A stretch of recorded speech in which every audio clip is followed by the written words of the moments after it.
Los secretos de las plantas, fuente inagotable de salud y curación, inmenso pozo de sabiduría, de donde bebieron científicos, filósofos, médicos y magos. El hombre ha vivido siempre en estrecha relación con las plantas, le han servido de alimento, curación física y mental, así como para el embellecimiento de sí mismo y el ornamento de su medio ambiente. Pero la civilización actual se ha separado de la naturaleza, haciéndose más materialista y artificial y escéptica, negando las virtudes y los secretos que encierran las plantas. De una planta podemos ver su parte física, su raíz o bulbo, su tallo, hojas y flores, pero hay algo más maravilloso que no podemos ver. Esto es el alma o conciencia de las plantas. No debemos olvidar que todo en el mundo tiene conciencia. Esa es la esencia prístina divinal, que denota la emanación cósmica de la vida. El mundo vegetal ha originado mitos y leyendas inmortales, y cuando el ser humano vibraba en acorde con él, el hombre se comunicaba con la naturaleza y sus espíritus, buenos o malos. Los elementales desconocen el límite entre el bien y el mal. Actúan inocentemente, sin responsabilidad sobre sus actos, por lo que son manipulables y hasta pueden ocasionar la muerte. Las hadas son budas elementales con jerarquía elevada, benefactoras hacia el género humano, que rigen los reinos de la naturaleza provistas de gran belleza, sabiduría y amor. Los Efrith o los Gem son genios de ambos sexos, algunos alados que viven en lámparas maravillosas y que les gusta frecuentar los árboles o transformarse en el agua de los manantiales. La leyenda de Ulises, cautivado por Circe y las sirenas, aunque esotéricamente tiene un profundo sentido iniciático, alude a la convivencia natural con los elementales, procedentes de tradiciones orales auténticas. El acopio que hacen los cuentos que relata Sheresade, acompañada de su hermana Doniazar, al rey Sadiazar, nos abren las puertas del paraíso o Edén. Todos los poderes utilizados siniestramente en Europa, especialmente en Irlanda y Escocia, están documentados judicialmente para su consulta en Yorkshire, al noroeste de Inglaterra, desde 1431. Los maestros de la Logia Blanca, Samael, Paracelso y otros, así como Frank Hartmann, dan testimonio del poder de los elementales, advirtiendo que no se debe manipular a estas esencias con fines perversos. Porque los elementales lo mismo sirven para el bien que para el mal. Ellos están en proceso evolutivo, vestidos con cuerpos protoplasmáticos, para pasar de reino en su escalada hacia el ser humano. Dice el maestro Samael que los elementales vegetales jamás cometen la torpeza de derramar sus energías sexuales. Ellos se aman y transmutan, en convivencia armoniosa con su entorno social. Estas criaturas inocentes todavía no han salido del Edén y son gobernadas con sabiduría por las leyes cósmicas de la divina Madre Naturaleza, regida por los Devas y sus jerarquías. Alison Pearson, en 1588, aseguró haber conocido a una reina de los elfos. Dijo que parecía un ángel y que dominaba la alquimia. También aseguraba que la reina le había regalado un hombrecillo verde para su protección. El reino de la naturaleza está sometido a la ley indostánica del samsara o evolución e involución. Cada alma debe pasar por los diferentes reinos naturales hasta llegar al estado de hombre. Cada roca o mineral está habitado por los gnomos o pigmeos, elementos de la tierra. Estos elementales destilan el enseminis en el cerebro humano. A veces parecen ancianos, cuidando los tesoros escondidos. Piedras preciosas y toda clase de minerales están habitados por ellos. Allí se procesan adquiriendo virtudes y valores antes de acceder al mundo vegetal. Una vez en el reino vegetal, elfos, elfrits o ents disfrutan de múltiples poderes. El elemental del cedro permite profetizar y hasta hacernos invisibles. El elemental del enebro, como una bella niña, purifica de larvas y da cuerpo a los ángeles para su manifestación. Dentro del mundo vital, gozan de felicidad al servicio de los seres humanos. Pueden curarnos y protegernos, y hasta conseguirnos bienes materiales, atrayéndolos con los éteres vitales. El reino de las aguas está habitado por ondinas y nereidas. Ellas llevaron en su embarcación de cristal al rey Arturo hasta el Tirnanhome, en el país mítico celta, y allí protegieron al héroe Osiain de sus enemigos. Las ondinas trabajan con el Enseminis, van moldeando el mercurio de los sabios hasta hacerlo útil para la construcción de los cuerpos existenciales del ser.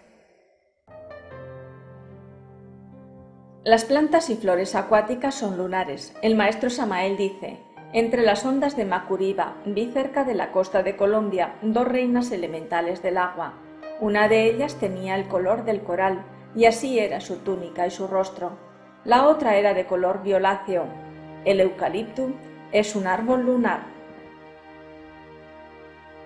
Los elementales influenciados por Marte son las salamandras. Las flores son por lo común rojas y pequeñas, y los arbustos pequeños y de olor picante. Quien aprenda a manipular a los elementales del fuego puede sanar muchas enfermedades. Las salamandras del fuego, actuando en el cuerpo físico, mantienen al fuego sexual encendido, trabajando en la sublimación de los metales. Ellas se desencantan si hay una caída alquímica. William Butler-Yeats, Premio Nobel de Literatura, defendió este mundo encantado e invisible como sagrado y lo constató con sus numerosos testimonios. Los silfos y sílfides del aire, bajo una sabia dirección, pueden atraer o disipar a las nubes, pueden provocar vendavales y siempre obedecen al Cristo íntimo. Los silfos suben los vapores seminales hasta el cerebro. Las montañas son mágicas. Juana de Arco desde niña decía oír voces en las inmediaciones del bosque, donde había colocado una guirnalda de flores. Filósofos como Demócrito, Anaxágoras o Empédocles, desde la lejana cultura griega, aseguran que las plantas tienen vida, sensibilidad y poder igual que los humanos. Las doctrinas brahámicas, budistas, taoístas o hindúes están profundamente penetradas por el espíritu elemental de la naturaleza, por lo que son respetuosos en su protección, uso y manejo. Fisioquímicos actuales como Brodin, Hedmin, Bonnet o Laudin afirman que los movimientos de las raíces de las plantas son voluntarios y que son susceptibles a las sensaciones.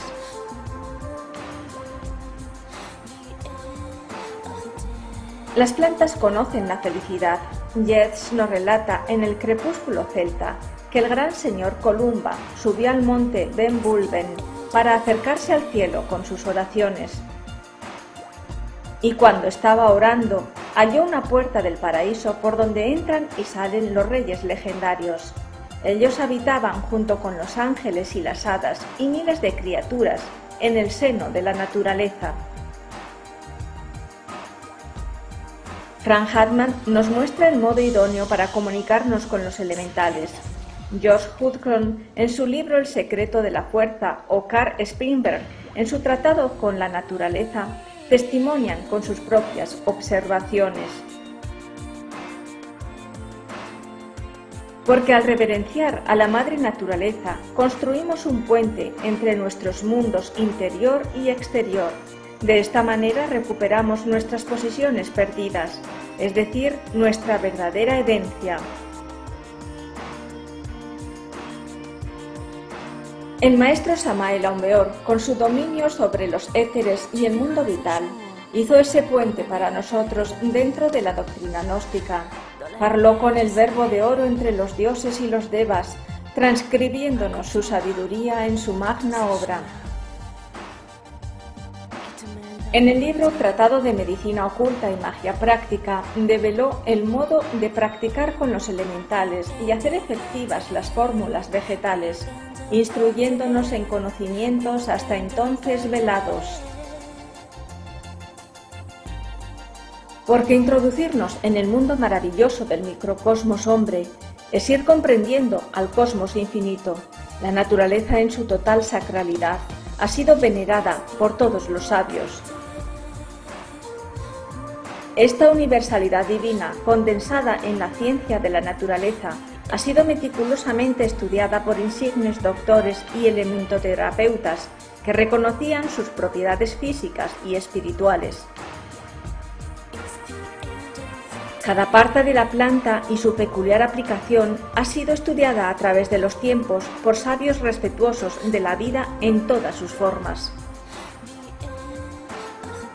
Galeno o Hipócrates, médicos griegos e investigadores botánicos, fueron autores de notables obras, de las cuales se conservan algunos fragmentos.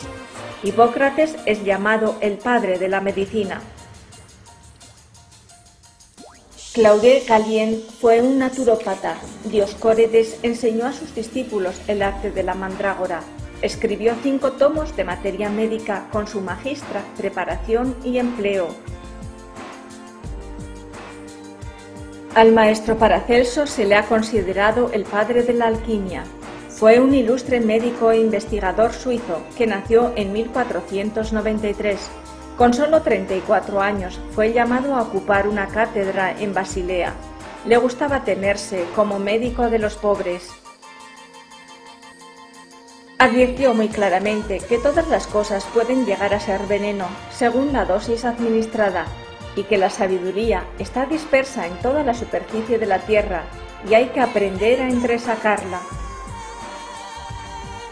Paracelso añadía que solo Dios puede consagrar a médico a una persona, que las escuelas pueden dar títulos para matar, pero que no hacen a los médicos. Estas críticas a la sociedad lo llenaron de problemas. Hoy en día, el hombre sumido en el vicio, la depravación y la ignorancia elude constantemente las normas de la naturaleza, incurriendo cada vez con mayor fuerza en errores irreparables. Los estudiantes de medicina del Tíbet cursan 12 años de investigación botánica y anatómica para acceder al ejercicio médico. De sus archivos se han extraído múltiples recetas milenarias. En Lhasa existían 2 famosos lamasterios médicos que en el siglo XII funcionaban como escuelas, una para diagnósticos y tratamientos y otra para la elaboración de medicinas. El médico tibetano es doctor y farmacéutico a la vez. Las operaciones solo se practicaban como último recurso. El mejor cirujano es aquel que consigue evitar la operación. Los indios jíbaros del Ecuador poseen una fórmula antiquísima, anticancerosa, que el Real Colegio de Edimburgo, Escocia, está investigando y aplicando de modo experimental. Los magurrits, magos bosquinianos de Australia, están aportando a la ciencia actual sus antiguos secretos con los que sanaban las llagas, la lepra o las úlceras cancerosas. La amplia oferta herbolaria mexicana está recogida en el manuscrito vediano del año 1552, en la Biblioteca del Vaticano. En él se describen casi 200 especies. Su autor es el mexicano Martín de la Cruz. La herbolaria mexicana forma parte integral de la herencia cultural del país. Contiene marcados rasgos de originalidad, por lo que ha sido muy considerada por los especialistas de medicina alternativa. Los antiguos conocedores de la flora silvestre aplicaron en sus vidas el respeto por la naturaleza. fueron los mismos creadores de las grandes urbes integradas en el ecosistema, que supieron aprovechar los recursos de la tierra en toda su amplitud, mágica, científica, higiénica o curativa. El nopal es la planta más común dentro del uso cotidiano. Se cultiva en todo el país. Es bueno contra la diabetes, auxilia en los partos, es un gran remedio en las gastritis, cólicos y en los pulmones enfermos. La flor de manita esotéricamente se usa para la purificación de larvas y de malos fluidos. En el aspecto físico es buena para las dolencias cardíacas, regula la tensión arterial, calma los nervios y el dolor de cabeza. En Europa, Galeno fue fiel practicante de la medicina egipcia. La más renombrada fue la de Menfis, cuyos yacimientos arqueológicos revelaron grandes avances científicos para la medicina actual. El papiro Eberst es uno de los documentos más sobresalientes de la sabiduría egipcia. De él se extrajo la principal fuente de conocimiento elementoterapio egipcio. Teurgia, astrología y medicina forman una tríada inseparable que han sabido cultivar todas las culturas primigenias para la óptima aplicación de los remedios naturales. La magia no hay que confundirla con la brujería. La magia es el arte de conocer los arcanos de la naturaleza y del cosmos y de utilizarlos conforme a la ley y a la voluntad del Padre. La palabra magia deriva del ario mag, del persa maja, del sánscrito majas, del latín magis, del alemán merz, y en todos los casos significa más. Es un saber más profundo de lo meramente sensorial. Para obtener un resultado efectivo en la elementoterapia se deben efectuar ciertos pasos. Hay que observar cuál es el planeta que rige a la planta requerida, la hora de recogida, su signo astrológico, las propiedades y las características. Todos estos preámbulos propiciaron que en la Edad Media se acusase de brujería a todo investigador naturista. Personas inocentes fueron quemadas durante el reinado de Gregorio VIII, el cual prohibió y alteró el orden astrológico de los días para confundirlos. Una de las plantas prohibidas fue el helecho macho. Esta planta se recoge en la noche de San Juan a las 12 en punto. Su semilla solo sale esa noche y quien la consigue no le faltará lo necesario materialmente. El helecho macho se reproduce por esporas que se desarrollan de julio a agosto, guardadas en una bolsita de paño verde. Además de augurarnos buena suerte y salud, es un excelente amuleto. El muérdago era una planta sagrada para los rosacruces. Cura la tuberculosis y dicen que prolonga la vida. Es un parásito que germina en chopos, manzanos y robles. Los druidas, sabedores de sus múltiples virtudes mágicas, lo recolectaban en la noche de San Juan. Para ello, los sacerdotes vestidos con túnicas blancas lo cortaban con una hoz de oro, lo depositaban en lino blanco y servía de amuleto. El muérdago es bueno contra la epilepsia. Durante las fiestas navideñas se adornan las casas y los regalos con esta planta. Su presencia elimina toda vibración discordante, llenando los hogares de amor, felicidad y prosperidad. Recogiendo una ramita de muérdago en la noche de San Juan y colocándola bajo la almohada, se tienen sueños proféticos y premonitorios. Está comprobada su eficacia contra la arteriosclerosis. Dicen que los dioses la dieron al hombre como panacea de todos los males. La salvia. Los egipcios la usaban contra la esterilidad. Tras las epidemias daban su jugo a las mujeres. Los griegos sanaban con ella úlceras y mordeduras de serpiente. Fue dedicada a Zeus. Los chinos la usan para restituir la memoria y la parálisis cerebral. En saumerios aleja a los tenebrosos. La labor de los monjes benedictinos fue imprescindible en la Edad Media, pues gracias al cultivo secreto en sus jardines y al dominio del latín y del griego, lograron salvaguardarse las plantas medicinales prohibidas. Muchas plantas silvestres fueron del dominio de la cultura popular, transmitida oralmente por generaciones, por lo que hoy en día siguen gozando de excelente fama en todas sus aplicaciones. Pero a pesar de la benignidad aparente de las plantas, no se debe olvidar que se requiere de cierto conocimiento para su aplicación. Su óptimo uso debe ser facultativo, preveyendo la automedicación errada. La manzanilla es mundialmente conocida. Está llamada también como camomila. Se utiliza eficazmente en tónicos digestivos y lavados de llagas y compresas para la conjuntivitis. La belladona. Su nombre alude a bella dama porque dilata las pupilas.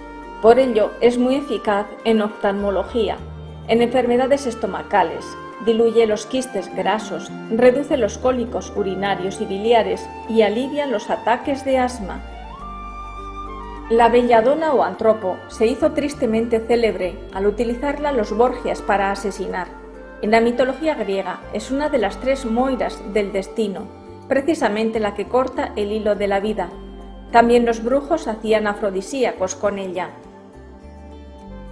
Esta planta está regida por el planeta Saturno y los signos astrológicos de Acuario y de Capricornio.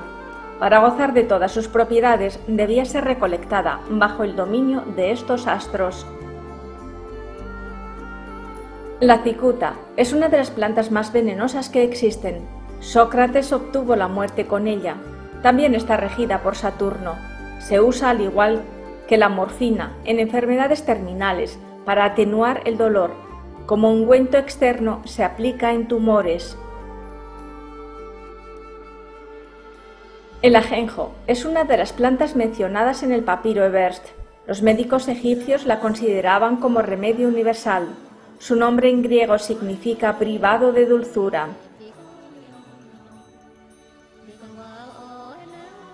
La Biblia la menciona como símbolo de aflicciones. En dosis elevadas ataca al sistema nervioso y puede provocar la muerte. No debe ser tomada por mujeres embarazadas ni lactantes. La rigen Marte, Aries y Escorpio.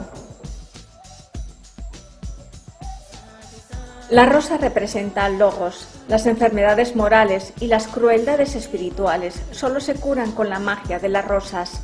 La rosa es la reina de las flores y está influenciada por Venus. La achicoria, en los numerosos tratados médicos que escribió Galeno, dice que es amiga del estómago y que los egipcios la cultivaban como hortaliza comestible, pues ser rica en minerales y sales, también sirve de amuleto. El ginseng, su nombre en chino quiere decir hombre raíz. Según la leyenda, fue cultivada por los dioses y enviada al espíritu de la montaña por medio de un niño milagroso en forma de raíz para ayudar al hombre.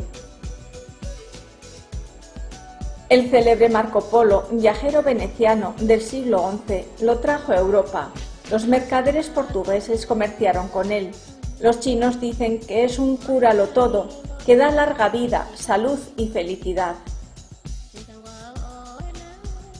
Las tradiciones prehistóricas de América precolombina nos aseguran que los indios trabajaban el oro como si se tratase de blanda arcilla.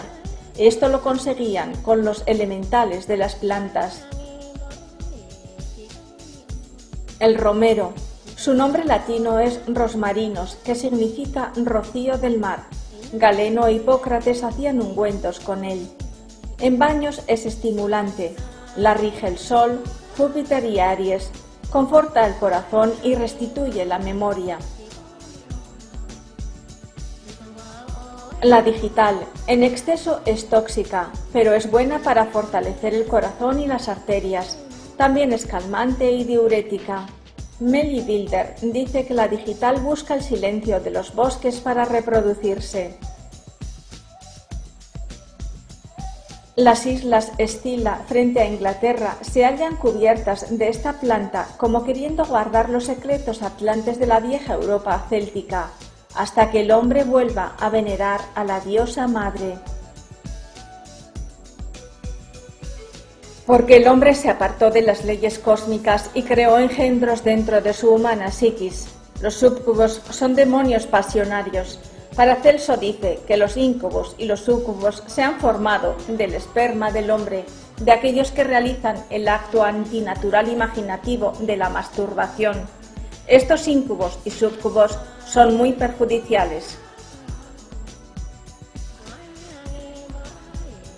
El juicio equitativo de Salomón no se vanagloria de destruir lo vivo, sino de restituir a cada quien lo que le pertenece.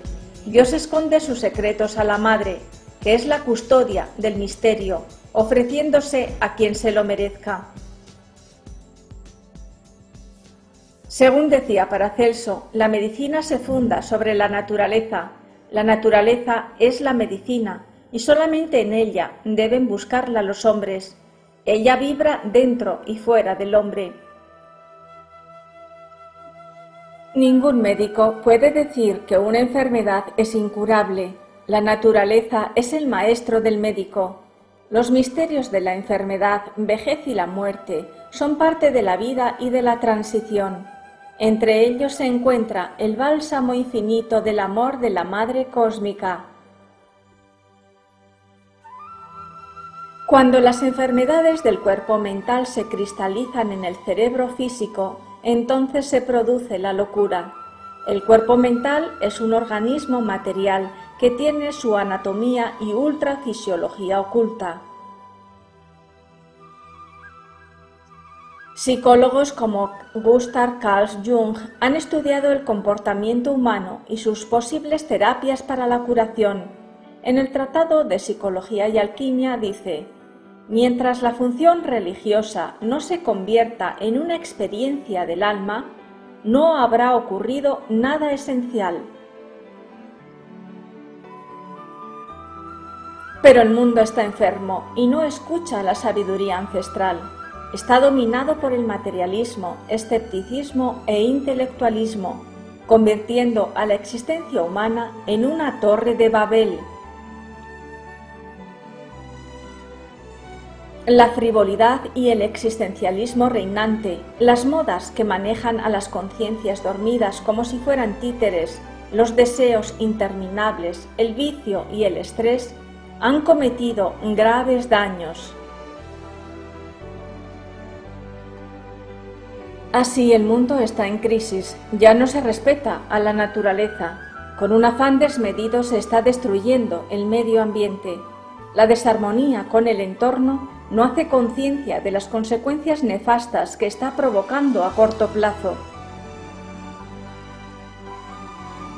Porque somos hijos ingratos, dejando para nuestros descendientes un mundo inhabitable, desértico de vida y de espiritualidad.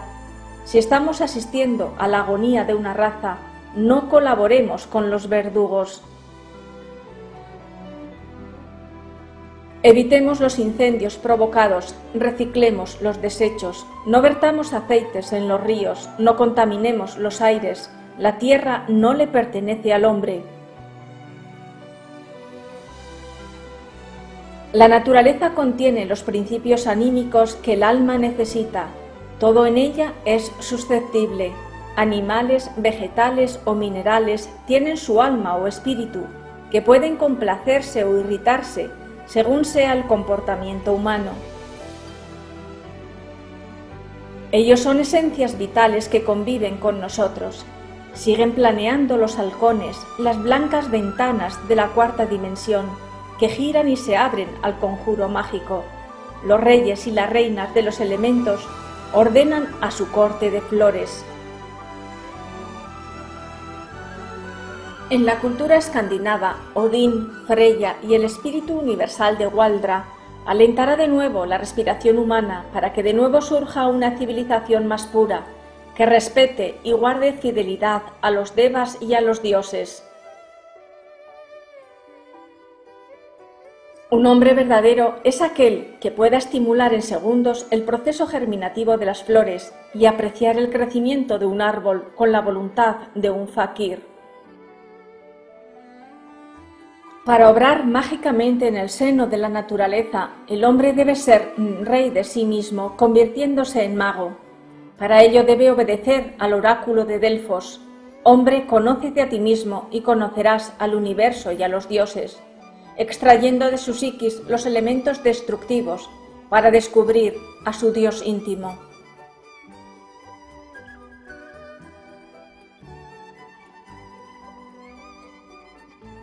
Porque al verdadero hombre ningún secreto se le velará.